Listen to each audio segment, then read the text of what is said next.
शिलालेख म्हणजे दगडावर किंवा भिंतीवर कोरलेले लेख. उदाहरणार्थ तंजावर येथील बृहदीश्वर मंदिरांचा परिसरातील लेख.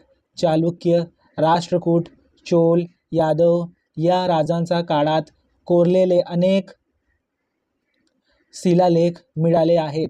शिलालेख हा इतिहास लेखनाचा फार महत्त्वाचा आणि विश्वसनीय पुरावा मानला जातो.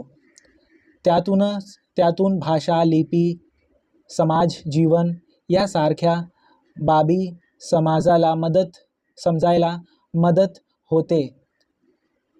तांब्याच्या पत्र्यावर कोरलेले लेखांना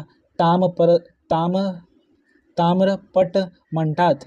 ताम्रपटावर राजनिवाडे इत्यादी प्रकारची माहिती कोरलेले असे.